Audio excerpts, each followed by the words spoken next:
ನಮಸ್ಕಾರ. ಶ್ರೀ ಗುರುಭ್ಯೋ ನಮಃ. ಮೊದಲಿಗೆ ನಮ್ಮ ಪೂಜ್ಯ ಗುರುಗಳಾದ ಶಿವಂ ಗುರೂಜಿಯವರ ಪಾದಾರವಿಂದಗಳಿಗೆ ನಮಸ್ಕರಿಸ್ತಾ, ನಾನು ಮಧು ದೀಕ್ಷಿತ್, ನಿಮ್ಮ ಜ್ಯೋತಿಷ ಮಾರ್ಗದರ್ಶಕ.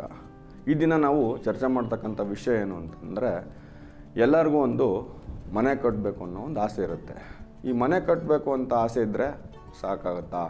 ಅದಕ್ಕೆ ನಮಗೆ ಯಾವಾಗ ಅವಕಾಶ ಇದೆ, ಗೋಚಾರದ ಗ್ರಹಗಳು ನಮಗೆ ಯಾವಾಗ ಅವಕಾಶ ಕೊಡುತ್ತೆ, ಮತ್ತು ನಾವು ಯಾವ ರೀತಿ ಮನೆ ಕಟ್ಟಬೇಕು ಮತ್ತು ಎಲ್ಲಿ ಕಟ್ಟಬೇಕು, ನಗರ ಪ್ರದೇಶದಲ್ಲಿ ಕಟ್ಟಬೇಕಾ ಅಥವಾ ಗ್ರಾಮಾಂತರ ಪ್ರದೇಶದಲ್ಲಿ ಕಟ್ಟಬೇಕಾ, ಮತ್ತು ಚಿಕ್ಕ ಮನೆ ಕಟ್ಟಬೇಕಾ, ದೊಡ್ಡ ಮನೆ ಕಟ್ಟಬೇಕಾ, ಮಾಡಿ ಮನೆ ಕಟ್ಟಬೇಕಾ, ಈ ರೀತಿ ಈ ಎಲ್ಲ ಅವಕಾಶಗಳು ನಮಗೆ ಯಾವಾಗ ಬರುತ್ತೆ, ಯಾವ ವರ್ಷದಲ್ಲಿ ನಮಗೆ ಮನೆ ಕಟ್ಟುವಂಥ ಯೋಗ ಇದೆ, ಇದನ್ನೆಲ್ಲ ತಿಳ್ಕೊಬೇಕು ಅಂತಂದರೆ ನೀವು ನಿಮ್ಮ ಜಾತಕವನ್ನು ಗೋಚಾರಕ್ಕೆ ಕನೆಕ್ಟ್ ಮಾಡಿಕೊಂಡು, ಗೋಚಾರದಲ್ಲಿ ನಮಗೆ ಮನೆ ಕಟ್ಟೋದಕ್ಕೆ ಅವಕಾಶ ಯಾವ ವರ್ಷ ಇದೆ ಅಂತ ತಿಳ್ಕೊಂಡಾಗ ಆ ವರ್ಷ ನಾವು ಮನೆಯನ್ನು ಕಟ್ಟಿದ್ರೆ ನಮಗೆ ಯಾವುದೇ ಅಡೆತಡೆಗಳಿಲ್ಲದೆ, ಕೆಲಸಗಾರರ ಸಹಕಾರ ಇದ್ದು ಮತ್ತು ಹಣದ ಕೊರತೆ ಆಗದೆ ನಮಗೆ ಮನೆ ಬೇಗ ಸಂಪೂರ್ಣ ಆಗುತ್ತೆ ಅನ್ನೋದನ್ನ ನಾವು ಗೋಚಾರವನ್ನು ತಿಳ್ಕೊಂಡಾಗ ಗೊತ್ತಾಗುತ್ತೆ.